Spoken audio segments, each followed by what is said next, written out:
Bonsoir à tous, dans cette histoire qui va suivre vous allez comprendre une grande réalité de certaines personnes qui sont faux parmi vous. Le titre c'est « Le masque de l'autel ». Dans la ville de Saint-Jude, le pasteur Samuel était une icône. Quand il marchait dans la rue, les gens s'écartaient pour le saluer. Son sourire était chaleureux, ses mains toujours prêtes à bénir, et ses sermons sur l'amour du prochain faisaient pleurer les fidèles. Mais dès que la porte de la maison familiale se refermait, le saint disparaissait. Samuel devenait un tyran domestique.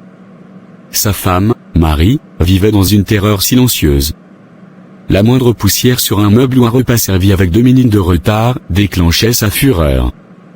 Il ne frappa jamais le visage, pour ne pas laisser de traces visibles à l'église, mais il la brisait de l'intérieur. Leur petite fille, Clara, cachée sous son lit, entendait tout, les insultait tout fait et le bruit sourd des coups. Samuel menant une double vie. De retour à la maison après l'église. Et Marie, comment t'as trouvé le message de ce matin? Très édifiant mon cher Marie, parlant de l'amour m'a fait penser à quelque chose. Comme quoi? Il dit l'amour excuse tout, il croit tout, il espère tout, il supporte tout. Dans 1 Corinthiens 13 verset 7, je me dis que tu connais bien ce verset. Mais pourquoi me traites-tu ainsi? Comme si je ne valais rien pour toi? Que racontes-tu, femme? Tu ne sais pas qu'il est écrit dans Colossiens 3 verset 18, « Femmes, soyez soumises à vos maris, comme il convient dans le Seigneur. » J'exerce mon autorité en tant que mari, je te traite comme ma servante et moi ton maître. La soumission c'est ce qu'il signifie pour toi donc?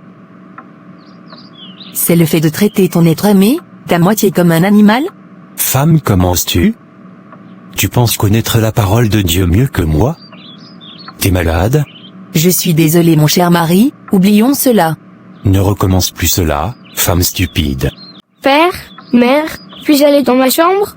Oui, et n'oublie pas cette semaine tu dois me réciter les 3 nouveaux psaumes que t'as appris. D'accord père. Après tout cela, avant de dormir ils se sont réunis pour la prière du soir comme d'habitude, et la personne qui dirigeait toujours la prière était Samuel, car il disait que les femmes n'avaient pas droit de mener ou diriger. Le lendemain matin, il se lève toujours à 5 heures du matin renique dans le salon pour la prière pour 1 heure de temps. Après la prière. Marie, comment ça se fait que le petit déjeuner n'est pas servi? Je suis désolé mon cher mari, c'est pas encore prêt, donnez-moi 5 minutes.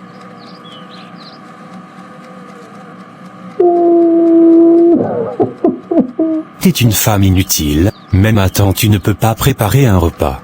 Je suis désolé. Mange-le. Toi et ta fille, je dois aller rencontrer des gens importants à l'église, de toute façon après avoir longuement essayé tu ne peux même pas me donner un héritier, tu ne me sers à rien. Pourquoi tu me rabaisses toujours Samuel? Je veux que tu connaisses ta place, et arrête ces pleurs, tu me fais peur à plus tard. Samuel s'en alla. Maman, c'est ainsi que tu veux me montrer le respect? Accepter tous les insultes de mon père sans te défendre? Pourquoi t'es si faible face à lui? Ma chérie, je suis chrétienne et je connais la parole de Dieu, je ne veux pas enfreindre ses paroles, c'est un devoir pour moi de respecter mon mari, Dieu l'a placé comme autorité sur la femme, et je prie chaque jour que Dieu le change. Maman, tu es loin de la vérité. De ce que Dieu dit, Jésus lui-même n'a pas traité les femmes qui marchaient avec lui ainsi, et toi maman tu acceptes tout cela en pensant que Dieu est d'accord? Tu es trop petite, tu ne peux comprendre, je n'ai pas d'autre choix. Et je ne pourrai pas divorcer. Je prie et j'espère que Dieu le change. Si c'est ainsi le mariage. Je ne veux pas me marier, être malheureuse comme toi, je n'en veux pas merci. Et Dieu ne dit pas de souffrir dans une union où tu n'es pas heureux maman. En plus c'est lui le pasteur principal de l'église, que diront les gens si je le quitte? Il sera le rusé de l'église et par ma faute son ministère effondrera. Et il n'était pas toujours ainsi. Et j'espère qu'un jour sera le même homme que j'ai aimé lors de notre première rencontre. Espérons. Bon maman, je mets mon déjeuner dans ma boîte de lunch, je le mangerai plus tard à la récréation. D'accord ma chérie. Je t'aime.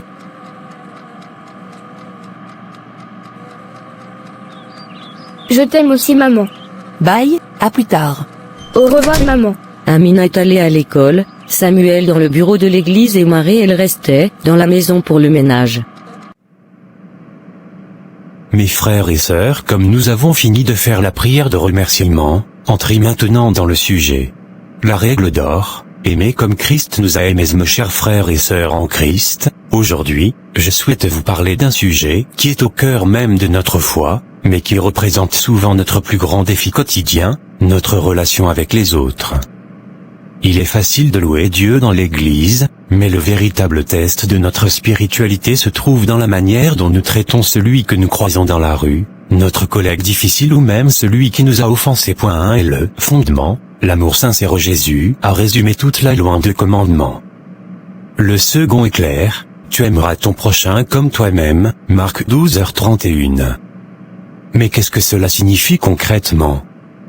Cela signifie chercher le bien de l'autre avec la même ferveur que nous cherchons le nôtre. Point 2, l'humilité et la douceur. Le monde nous encourage à dominer, mais la Bible nous appelle à servir.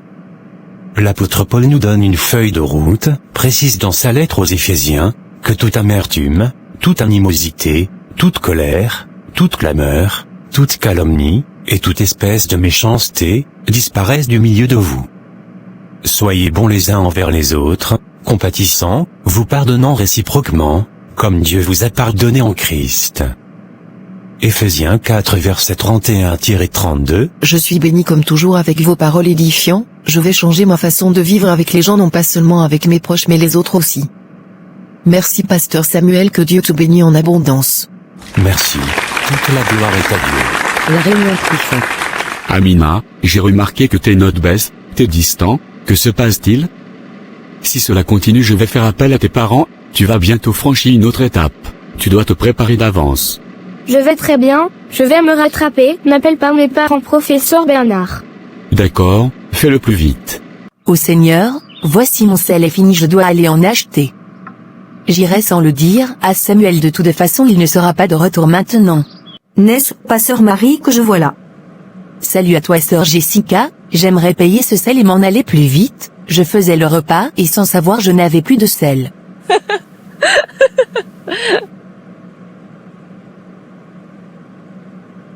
Ça m'arrive assez souvent aussi. Tout le monde va bien? Par la grâce de Dieu, oui, et de ton côté? Bien. Tu sais, je prie assez souvent pour que Dieu me donne un mari comme le tien, un vrai homme de Dieu. Lorsque je vous vois à l'église, vous paraissez si heureux. Vous êtes mon modèle. Demande plutôt à Dieu un mari selon sa volonté, ne regarde pas sur les autres pour demander la même chose. Bon, prends cet argent et donne-moi la monnaie, on parlera une autre fois, je suis pressée. D'accord ma sœur, parce que j'ai besoin de beaucoup de conseils entre tes mains pour mon futur mariage. Sans problème, merci et bye. Comme ça, sans que je sache, elle est sortie. C'est comme ça maintenant?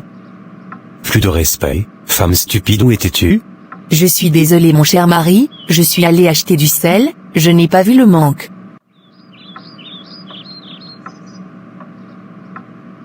Je vais te corriger. Je suis fatiguée de tout cela.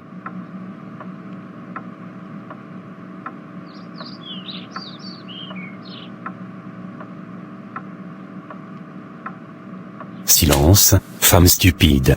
Mais arrête père, tu prêches l'amour, le respect et tu es loin de tout cela? Fille insolente, comment oses-tu me parler ainsi? Suis-je ton égal?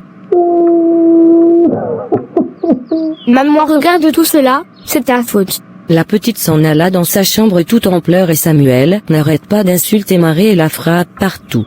Des mois passèrent, rien ne semble changer. Samuel en public prêchait l'amour, mais chez lui c'était l'enfer pour sa femme et sa fille. Marie de son côté démontrait rien aux gens car disait-elle qu'elle ne voulait pas être celle qui détruira le ministère de son mari. Amina, leur fille de son côté, baissa à grande échelle dans ses notes. C'est vrai qu'elle est petite mais voyant ce qui se passait à la maison l'affectait psychologiquement. Un jour sa mère lui supplia de faire l'impossible pour réussir dans ses examens. Amina lui promit cela mais c'était dur pour elle de voir dans ses yeux de sa maman tant de tristesse. Puis un jour l'inévitable arriva. Mes chers amis, avant de poursuivre la vidéo, je vous demande d'écrire en commentaire ce que toi tu aurais fait depuis le début de l'histoire où Samuel insulte Marie, le fait sentir comme inutile. Et n'oubliez pas de liker, d'abonner et partager, merci. Un soir d'hiver, une dispute éclata pour une broutille. Samuel, hors de lui, poussa Marie violemment contre le coin d'un buffet et la tête de Marie frappa violemment. Ce ne fut pas une avalanche de coups, juste un seul, fatal. Marie s'effondra. Elle ne se releva jamais. Le diagnostic officiel parla d'une chute accidentelle. Lors des funérailles, Samuel joua le rôle du veuf et pleurait à la perfection. Toute la ville pleurait avec lui. Mais dans un coin du cimetière, Clara, alors âgée de 16 ans, fixait son père avec des yeux remplis d'un feu noir. Elle savait. Elle l'avait vu. Depuis ce jour, Amina devenue une autre personne pleine de colère à l'intérieur, elle blâmait sa mère d'être restée avec lui, mais aussi se sentait coupable de n'avoir pas pu sauver sa mère du pire. Pendant que Samuel faisait le discours parfait de sa femme, la rage s'enflammait de plus en plus à l'intérieur d'Amina. Après l'obsèque, Amina n'adressa pas la parole à son père, elle voulait finir l'école, comme promis à sa mère, pour enfin laisser cette maison, qui lui rappelle tant de douleurs, d'amertume, d'haine et de mauvais souvenirs. Mon ami, dis-moi comment ça se passe maintenant à la maison? Rien ne va, je veux finir l'école et me barrer d'ici, briser tout contact avec ce soi-disant mon père. Ne garde pas tout cette haine en toi, ce ne sera pas bon pour toi. Facile à dire, regarde-moi aujourd'hui orpheline. Ne dis pas cela, ton père est là. Je n'ai jamais eu de père, ce que toi tu appelles père, lui il est juste mon géniteur de sperme, dire père est trop fort. Je te comprends, mais après tout, comment est ta vie spirituelle?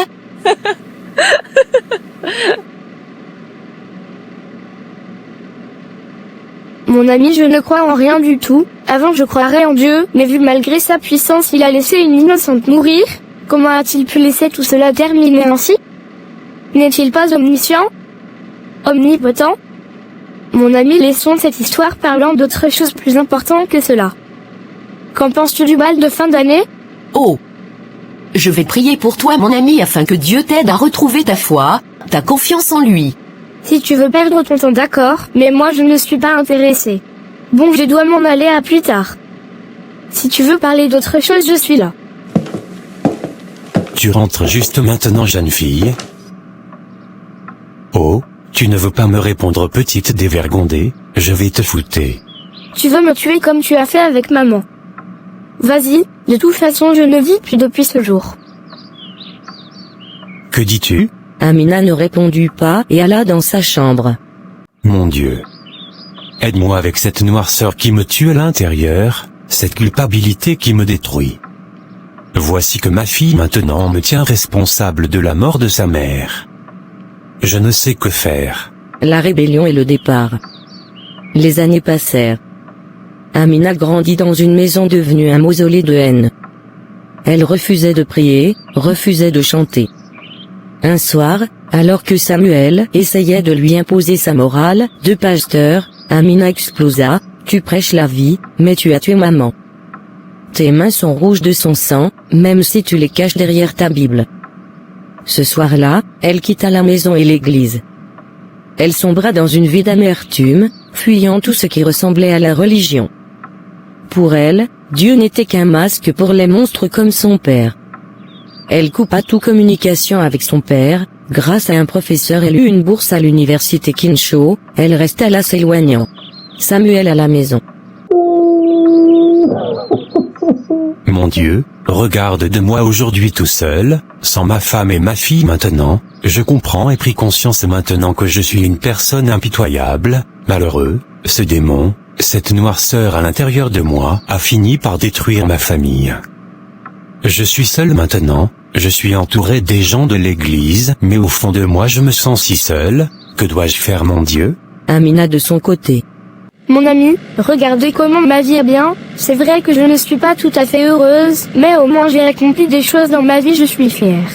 Oui, et je suis aussi fière de toi. Mais tu ne seras jamais heureuse si cette haine vit toujours à l'intérieur de toi. Le fait d'avoir tourné dos à Dieu et ne pas pardonner ton père. Le plus important pour moi c'est ce que je vis et ce que je fais. Je fais bientôt construire une fondation au nom de ma mère pour les femmes maltraitées dans leur foyer. Le nom de ma mère Marie restera pour toujours dans mon cœur. C'est bien tout cela, mais une vie sans Dieu n'est jamais à fin heureuse. Mon ami, lâche ton cœur et laisse Dieu agir pour toi-même. Ouais, je vais y réfléchir. S'il te plaît, allons manger maintenant, j'ai trop faim.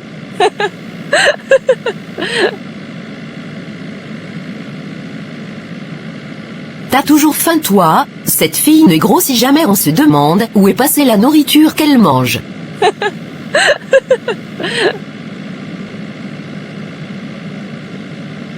Clara vivait dans une autre ville en colocataire avec son ami. Un jour elle s'est sentie épuisée par sa propre colère. Un jour un ami sincère, qui ignorait tout de son passé, l'invita un dimanche, dans une petite église de quartier. Amina accepta, par simple lassitude. Là, elle ne vit pas de spectacle, pas de masque. Elle entendit un message sur la liberté que procure le pardon, non pas pour excuser le coupable, mais pour libérer la victime. Ce jour-là, quelque chose se brisa en elle. Elle comprit que sa haine la liait à son père plus sûrement que l'amour ne l'aurait fait. Elle décida de pardonner, pour enfin respirer. Et se libérer de toute cette haine, cette rancœur. Amina de retour chez elle. Seigneur. La petite fille en moi crie justice, mais ta voix me murmure la paix. Aide-moi à pardonner. Pas parce qu'il a changé, pas parce qu'il le mérite. Mais parce que je ne veux plus être lié à lui par la chaîne de la haine. Je ne veux pas qu'il emporte ma joie, afin que son ombre quitte enfin ma vie. Seigneur, brise en moi ce mur d'amertume. Je te donne ma douleur, transforme-la en liberté.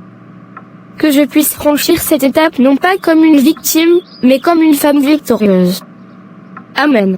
Mon ami, après tout ce que tu viens de me raconter, je dirais que je suis contente de cette étape que tu veux franchir.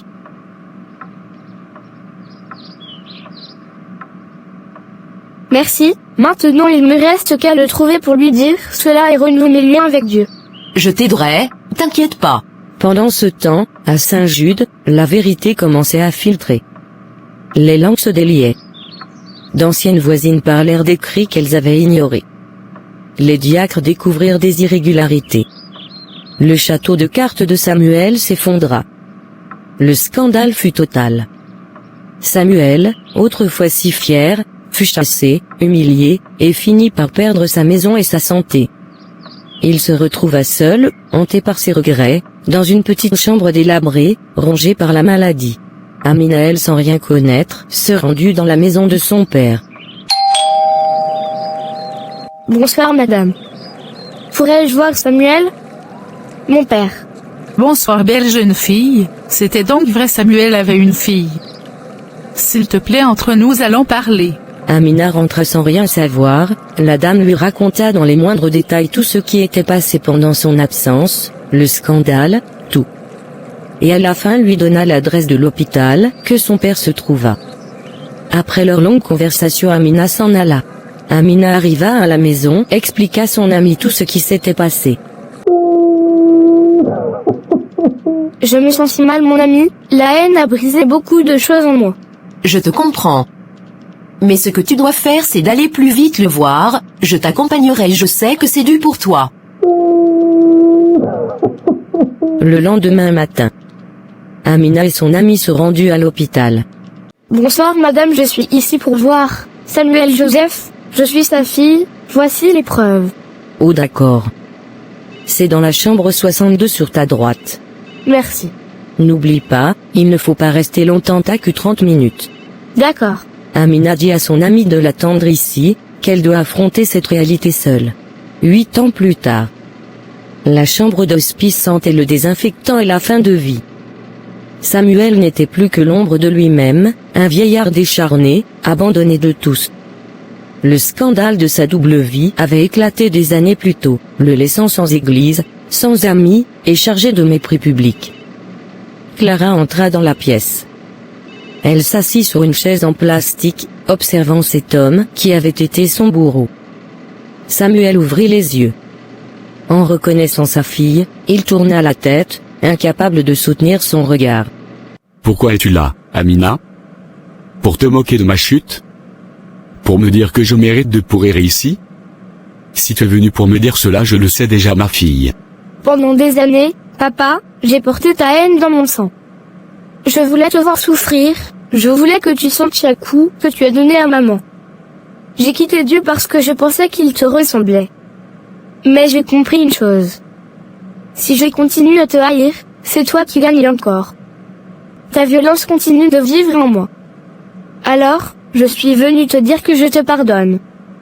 Pas parce que ce que tu as fait est acceptable, ça ne l'est pas et ça ne le sera jamais, mais parce que je refuse de porter ton fardeau plus longtemps.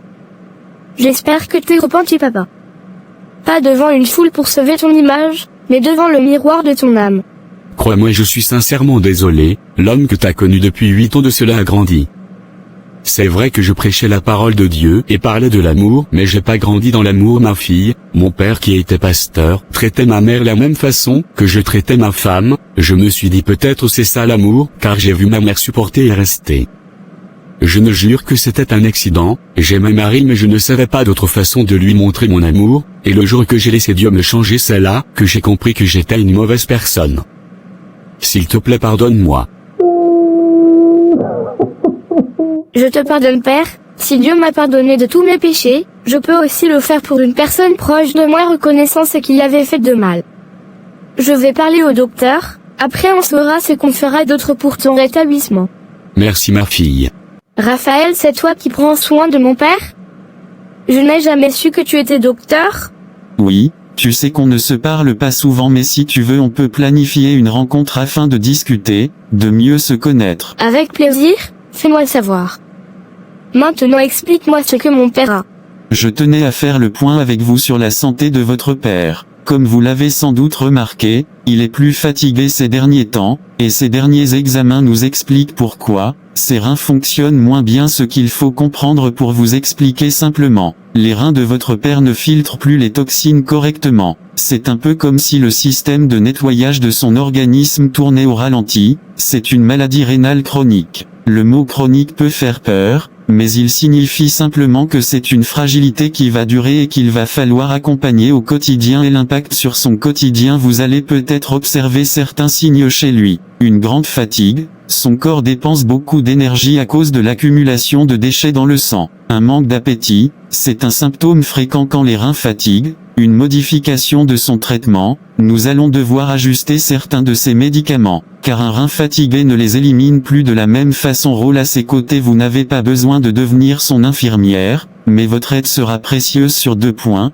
l'hydratation et le sel, l'aider à manger moins salé, sans que cela devienne triste, et veiller à ce qu'il doive régulièrement, mais sans excès le moral, accepter qu'il ait des jours sans à cause de la fatigue liée à l'anémie, le manque de globules rouges que le rein ne stimule plus assez. D'accord, mais est-ce que ça va s'arranger?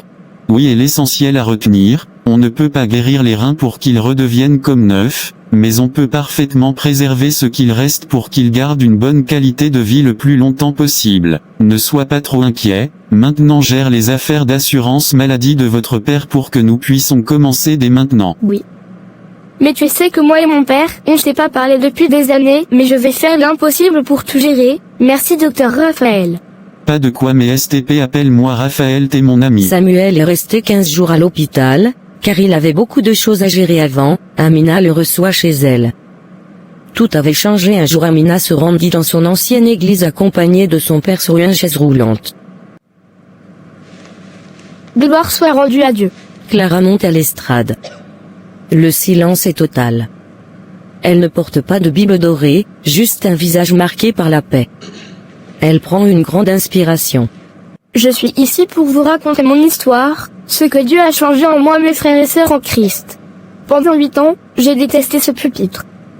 J'ai détesté le son des cantiques et l'odeur des bancs de bois. Pour moi, l'église était le lieu du plus grand mensonge de ma vie. Vous avez connu le pasteur Samuel. Vous avez vu l'homme qui priait pour vos malades et qui bénissait vos enfants, mais moi, j'ai connu l'homme qui éteignait la lumière dans les yeux de ma mère. J'ai connu l'homme qui utilisait la parole de Dieu comme un fouet dès que la porte de la maison était verrouillée. Quand ma mère est morte, une partie de moi est morte avec elle. Je suis parti en jurant que je ne remettrais plus jamais les pieds dans une église. Je pensais que si Dieu existait, il était soit cruel, soit aveugle pour laisser un tel homme porter son nom et n'avoir rien fait aussi pour saucer ma mère de ses griffes. J'ai vécu dans la prison de ma propre haine. La colère était mon armure, mais elle me brûlait de l'intérieur. Je croyais être libre en fuyant, mais j'emmenais mon bourreau partout avec moi, dans mes cauchemars et dans mon amertume. Et puis, quelqu'un m'a invité dans une autre église, et je ne sais pas ce qui se passait en moi, mais j'ai accepté d'y aller. J'ai découvert que Dieu n'est pas dans le costume du pasteur parfait ou dans les sermons bruyants. Dieu était là, dans les larmes de ma mère. Il était là dans mon exil, et il est là aujourd'hui, me demandant de lâcher la pierre que je voulais lancer à mon père. Pardonner ne veut pas dire que ce qu'il a fait était bien. Mon père a détruit une vie, et il a fini par le payer et se repentir.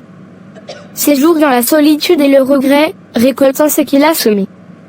La justice a fait son œuvre. Mais le pardon, c'est ce qui m'a sauvé, moi. Aujourd'hui, je ne suis plus la fille du pasteur Samuel. Je suis Amina, la fille de Dieu et une femme libre. J'ai tenu la main de mon père aujourd'hui sans haine, mais avec beaucoup d'amour. Non pas parce qu'il le mérite, mais parce que la grâce ne se mérite pas, elle se reçoit. Et je te demande pardon Père d'avoir resté aussi loin de toi pendant toutes ces années, mais aussi grâce à cela j'ai changé, et je t'aime malgré tout ce qui se passait, tu te préoccupais toujours de mon éducation, je te remercie. Mes frères et sœurs, ne jugez pas Dieu sur le reflet brisé des hommes qui prétendent le servir. Cherchez-le dans la vérité, car c'est là seulement que vous serez vraiment libre.